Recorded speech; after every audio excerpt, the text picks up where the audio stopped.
empowering because you learn, like, I can master my physiology. I can take myself from a heightened state of fear and actually go into a state of exceptional focus. You know, it's hard, I think, to put into words for myself because it's a game changer. I'd like to talk about yoga for a bit. I was a bit hesitant in the beginning to actually undertake a yoga practice. I told myself I wasn't quite flexible enough, and in retrospect, that just kind of seems silly, right? But I hear that from a lot of guys as an objection not to start a yoga practice. What would your response be to that objection? Well, I think, like you said, in reflection, there's a little silliness to this. It's like, well, first, I think yoga is not just stretching. So that's the first misconception in the United States for a lot of people, that yoga is exercise and stretching. And it's not. It's a complete philosophical system that is designed to train the mind. That's really the basis of what yoga is. It's the science of the mind. And so it's psychology before psychology existed. And so much more. And one of the reasons people, what I tell people is I wasn't flexible. So you have to start where you start. Like, if you're already, let's say, not flexible, Randy, and then you don't do anything different, well, what's that going to be like in 10 years? It's going to be worse. And we all know that lack of flexibility creates pain and stiffness and aches in our body, because muscles aren't meant to be always in that tension point. They need the release. And so I think we just have to start where we start and know that some people are genetically never going to be super flexible. Like that some people just have shorter hamstrings, or, their muscles are different, right? We have those 3 different type of body types. So some muscles are just tighter than others. So that's important to know too. Is, okay, so I might not be one of those people who put my feet behind my head. That's okay, because that's not what yoga is about either, right? It's really about becoming supple so that we can sit and we can breathe, and training our breath through the movement. So we can do the breathing practices. So I think with the lack of flexibility, starting off with something simple and not making it this big thing. If you don't do it, what's going to change? And then again, so then if it's like, okay, well, yoga is just not my thing. And this is where we took all the, as Mark says, the foo out of the kung fu. That's why we named everything in English words and stuff. It's like, well, it's just stretching. This is just getting your body ready so that you can sit and breathe and sit and meditate. Or let's say, going back to a lot of your listeners who are adventurers can sit on the top of a mountain and not feel like crap physically, and actually feel free, even though you've been carrying around a bunch of extra weight, and I'm sure you guys have found that benefit. And that's what sold me, again, like, it changed my body and my life so dramatically that I was like, I need to talk about this with other people, like this is like golden. And it was kind of before yoga was really popular. I think that now that it's really accessible too, everyone has access. Everyone can get information, which is so great. Yeah, there are days I feel that way too. But when I finally get on the mat and go through the practice, I feel much more centered, and I've got a bunch more energy to get me through my day. Do you have a favorite practice or recommendation for someone who wants to learn how to listen to their body better? I think cat-cow is one of the best ways to start to explore like the physical practice of yoga and breath, because and or child's pose. So say someone's really not out in shape, or they are really tight, cat-cow is accessible to everybody, unless it's hard to be on your knees. But in that case, you can, have your legs crossed and just do it in a seated position, where you're like inhaling and exhaling with the legs crossed or even out in front of you. So there's always a way to kind of and what cat-cow ultimately is taking your spine from flexion into extension and like going deeper into flexion, deeper into extension. So like going into a forward bend and a back bend, basically. So it warms up the spine, and you can learn how to, the breath is meant to guide the the movement. It's not supposed to be a mental, like, I'm going to move my body into this. So it's really, this inhale is starting to cue the muscular skeletal connection to elongate and go into, axial extension, but ultimately extension of the cow position. And then that exhale is the diaphragm starting to, deflate and all that. So now it's organically, I'm going into flexion, and I can, round my back and feel that and kind of massage into the internal organs. And then child's pose, or even shavasana, where you're just laying flat on your back, not moving, that and exploring the breath in the body and just laying there and breathing into where you have areas of tension is phenomenal. Like, you can get so much release just from laying on your back and breathing and starting to notice where there's kinks in the hose, and direct the exhale, like, okay, I'm going to release that tension there. So that's the main, I'd say the one posture, if you're brand new, is like try cat cow, or even just laying on your back, and notice how breathing with awareness into your body for 5 minutes will change the way you feel. So I mentioned earlier that you're the head facilitator and co-author of Kokoro Yoga.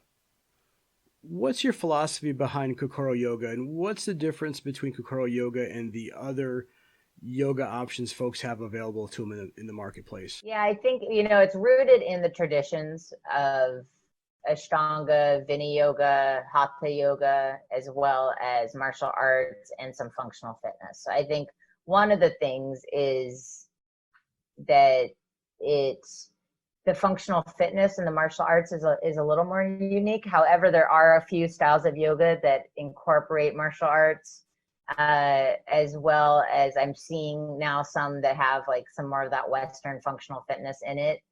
So I think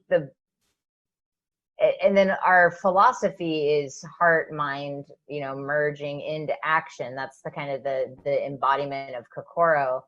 And that to me links up really deeply with also the Zen meditation practices and the Shiva meditation practices. So I think that heart in action piece is a little more unique.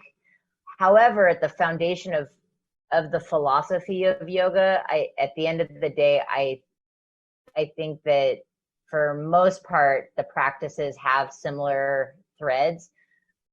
What's again unique for us is we've taken out the Sanskrit, we've taken out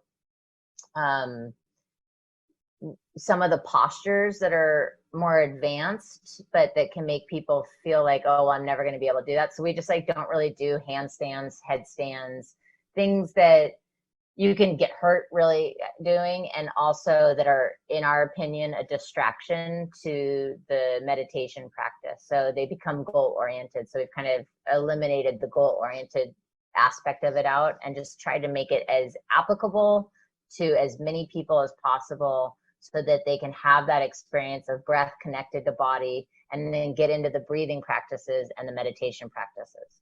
So I think that may be the biggest qualifier that's different, is we are super focused on breath and meditation. And like, if you come to one of our teacher trainings, we spend a huge amount of time on the philosophy, going through the sutras, on breath and meditation. Whereas like most of the teacher trainings I've ever done, it's much more on like just the physical portion of yoga. But Mark and I are both really dedicated to that, like, traditional again teachings, but through languaging. And this is where Mark's exceptional. I feel like it's his superpower of taking all these traditions, Eastern traditions, and he's such an avid reader, and then being able to speak to the Western mind in a way that they can understand. That's why I love collaborating with him, because I'm much more of an energetic teacher. I see energy, I do energy healing work.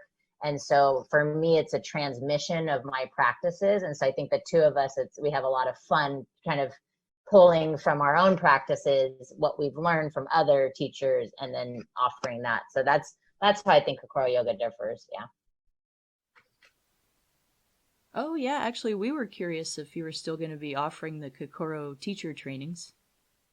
We haven't offered it this year. And again, due to what's going on, we don't know if Right. when we will offer it again though. Yeah, it's something that I think is important to continue doing. We've had 5 trainings so far, and we've actually had multiple people return back every single year, which has been a great testament to our training, I feel like. I'd like to move the conversation on to breath work and proper breathing technique. Can you explain why proper breath work and breathing technique is so important to the outdoor adventurer? After all, we all breathe all the time, right? Yeah, well, I think the biggest one is how control are you over your physiology?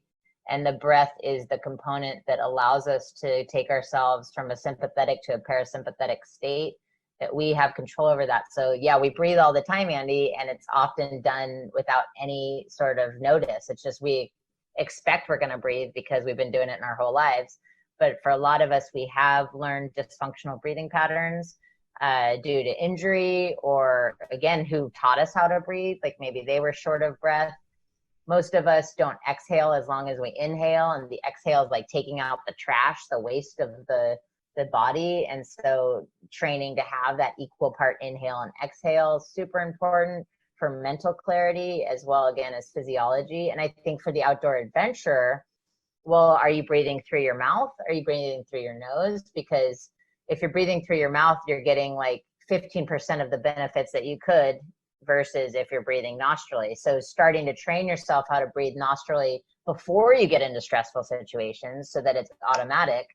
And, you know, and that's like box breathing becomes automatic. Like when you do it for long enough, consistently enough, those kinds of things will turn on in moments of that are a little bit more pressing on you, and you'll just breathe better, which again will keep your mind focused, ultimately will keep you safer, because if you're more focused and clear, you're going to make better decisions.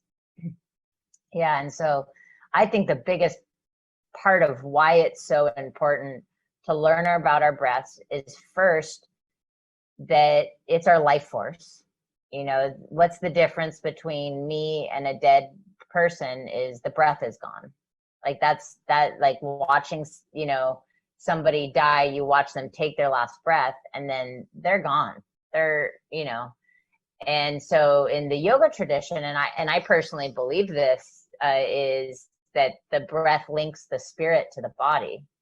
So when you're connected to your breath, you're connecting to your essence of your being. And then you take that into, I'm outdoors and I'm with the spirit of nature, and to be more connected with your own spirit and then be merged with that element that you're in, whether it's the mountains or the beaches, that there's, again, like there's a little bit more of that rich, magnificent presence due to learning how to train your breath. And then like here now I can either, it's like you know, you get handed this power of the breath, and most of us run around again just breathing, just not thinking about it.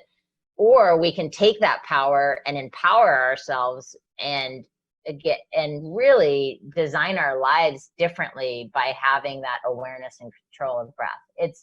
It's just, you know, it's hard, I think, to put into words for myself, because it's a game changer. It's like, okay, you know, I'm pissed off at somebody as we're hiking through the mountains. Okay, well, am I breathing right now? No. Can I take 5 deep breaths? Yes. After 5 deep breaths, how am I still pissed off at the person in front of me? Or am I starting to see that, you know, a different perspective? And often like 5 deep breaths, you'll have a different perspective of like something you're projecting onto a fellow, you know, hiker. And you're just like, oh, wow, I'm just maybe didn't sleep that well in my sleeping bag last night. Or, you know, I can see that I just, in those 5 breaths and observing the person ahead of me, can see they're really struggling. So when they cut me off earlier on the trail, like, oh, they probably didn't notice. They're struggling right now. Now I can take my eyes off myself and put it on them. And can I help them? Hey, do you want me to take something out of your pack? Put it in my pack, right? So the breath like creates this component of awareness that we often just will default into our minds, but then it slows us down, and that habitual reactive state changes. So that's a huge part for people that are outdoors, is it'll help take away reactions and take you more into action, which again can save your life. Mm. Absolutely. One of the tenets of outdoor survival, should somebody find themselves in a survival situation, is be where you're at. Said differently, be where you're at in the present moment. Don't worry about the distractions of where you're supposed to be tonight. And one of the techniques I think people can use to bring themselves back to the present moment is a box breathing pattern or a breath awareness pattern of 4 count in, 4 count out, to kind of bring themselves back into the moment and center themselves and kind of control the monkey mind. Would you agree with that? Absolutely. Yep. Absolutely. Yeah, and even especially if someone's really like freaking out, you can put your hand on, can I touch you? Put their hand on them, start to breathe with them. So like helping someone regulate their breath sometimes is one of the best things too, if they're not able to control it on their own. Awesome. Yeah, I agree. So one practice we found to be especially powerful, especially in a time you need extreme focus, is visualization. Can you describe visualization for us?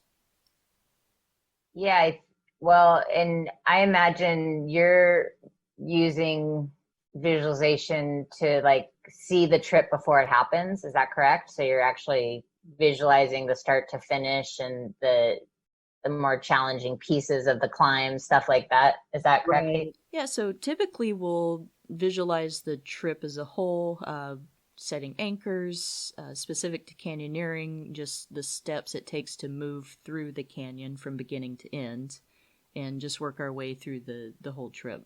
Yeah, so I think first what that does is it's preparation for the mind so that when the rubber meets the road, the mind has already been there.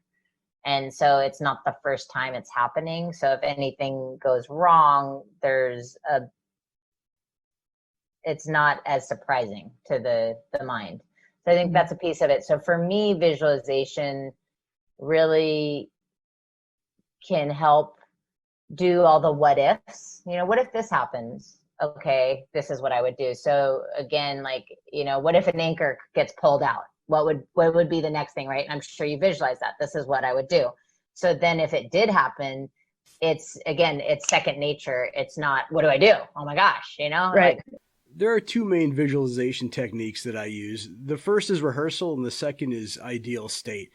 With both of them, though, I found the real magic happens when I can add layers of detail. For example, if I'm getting ready to do an ice climb, I'll visualize the cold, I'll visualize my breath, I'll visualize the feel of the ice and how my ice tool sinks in. And when I translate that to the actual climb, things seem to flow so much better. yeah, and you hit on a really important piece of that in that way of bringing in the senses. It's an important component of visualization. And you can also see like there may be some senses like touch or sound that are easier for you to visualize. And then other senses like taste, that are harder. And then that can also give information of sense where to put time into developing a relationship with that sense organ. And how do you use that sense? Is it like, say taste is challenging for you. Well, are you a mindless eater, and is it, and are you like not really exploring what that sense can do for you and using, again, like this amazing human experience, right? Of exploration of like touch, taste, hearing, right? Like, so yes, that's a huge component, to feel the cold, to smell the air, to hear the sound of the wind as you put that in the axe going in, right? All those things are beautiful components of visualization.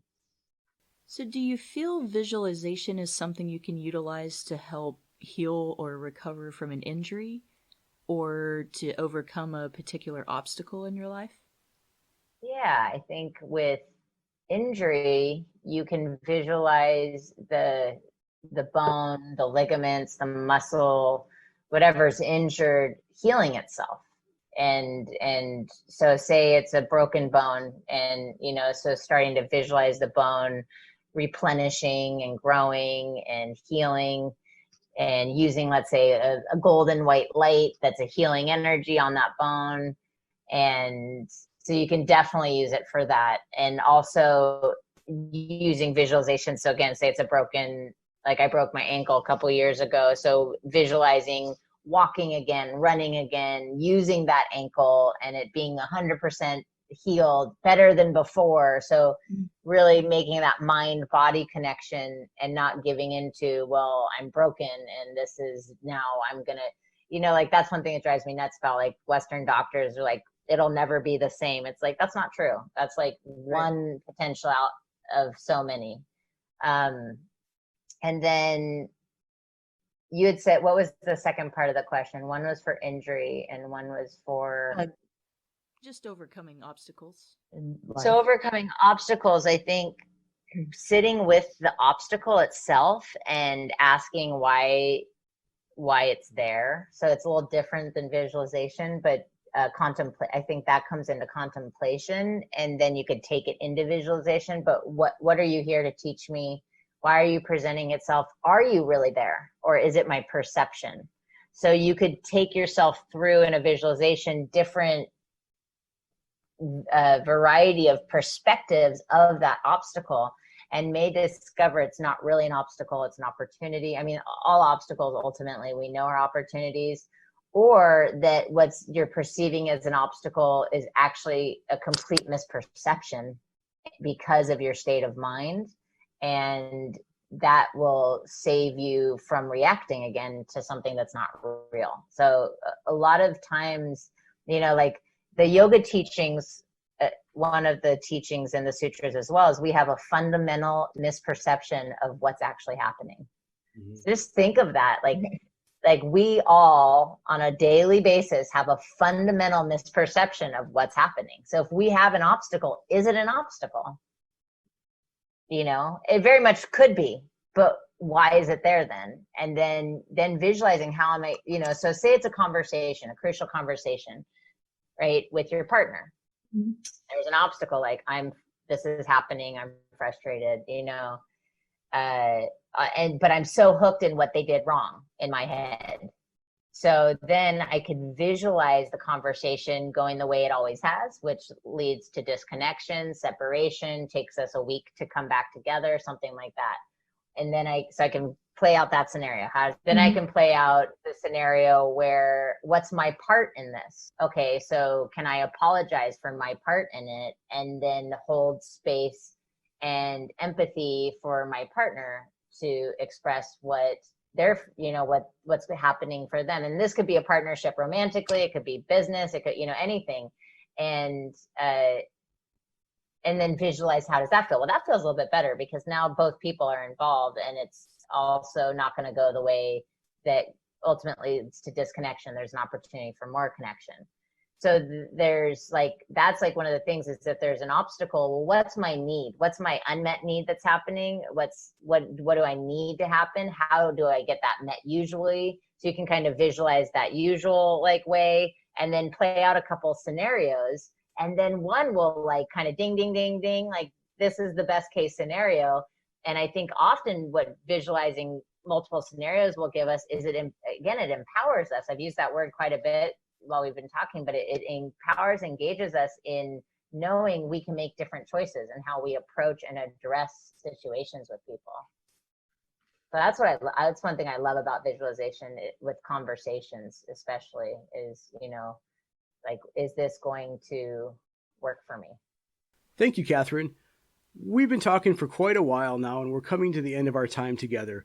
Where can folks find out more about these powerful transformational practices we've been talking about? And where can folks find out more about your upcoming book? Yeah, well, I think Unbeatable Mind, the Foundations course, is a great place to start for people.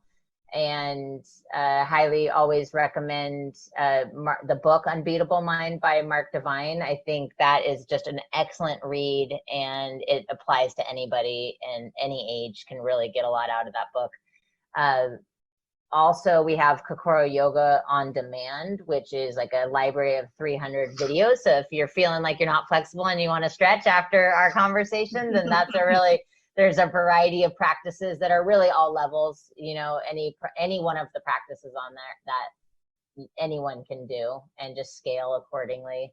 And I'm always available in that way. If people start our programs, they have questions, they can always reach out to me. My email is Catherine@unbeatablemind.com. So I'm always happy to discuss the Unbeatable Mind coaching course, the foundations course, as well as our Kokoro yoga course. And with my book, it will be on Amazon. The title is Sacred Silence. My name is Chapman Divine, and it's a book on meditation and visualization. And so that should be available by early to mid-August. I'm just finishing up with the artwork. Yeah. We're very excited to read the book. Thank you. Thank you. You're welcome. Thank you for joining us. It's been an absolute pleasure chatting with you. And hopefully we'll all be able to get outside and benefit from a little nature sooner than later. Yeah, I hope so too. And I just really appreciate you guys asking me to participate with you in this discussion, and love seeing both of you. So happy that you're out there in the world sharing your light and your love for nature and the work, and really just find you both just so passionate, and enjoyed meeting you in person. And it's wonderful to see you again on Zoom. So. Likewise. So Catherine, your traditional sign off. Huyahe namaste. Huyahe namaste. Thanks, Catherine. Live fiercely. Okay, bye. Cheers, guys. Bye.